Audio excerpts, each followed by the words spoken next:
Malaria రహిత జిల్లాగా ఆదిలాబాద్ను తీర్చిదిద్దాలని జిల్లా వైద్య ఆరోగ్య శాఖ అధికారి డాక్టర్ నరేంద్ర రాథోడ్ అన్నారు.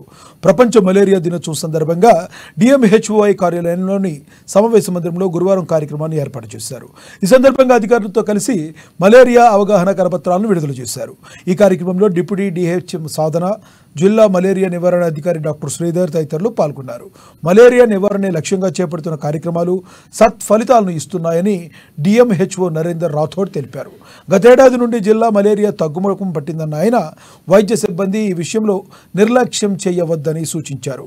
ర్యాపిడ్ ఫీవర్ సర్వే, డ్రై డేలను నిర్వహించడంతో సహా గిరిజన గ్రామాల్లో దోమతెరలను పంపిణీ చేసినట్లు వెల్లడించారు. వీటి ఫలితంగా సంవత్సరం నుండి ఒక్క కేసు కూడా నమోదు కాలేదని, మలేరియా రహిత జిల్లాగా ఆదిలాబాద్ను తీర్చిదిద్దేందుకు కృషి చేయాలని సూచించారు. ప్రోగ్రామ్ ఉంటుంది గవర్నమెంట్ ఆఫ్ ఇండియా వాళ్ళు ప్రతి సంవత్సరం చేస్తారు. ఆ డేటా కూడా మనం చూస్తే డెఫినెట్గా డిక్లైన్ అనేది ఉన్నది. అదేవిధంగా ఏదైతే మలేరియా ప్రభావిత ప్రాంతం గాదిగూడ, నార్నూర్, ఉట్నూర్, ఇంద్రవెల్లి అక్కడ శానిటేషన్, స్పెషల్ శానిటేషన్ డ్రైవ్ చేయడం జరిగింది. అదేవిధంగా నిల్వ ఉన్న పాత బావులు 156 బావులని అందులో గాంబూజియా పీసెస్ మనం అందులో వదలడం జరిగింది.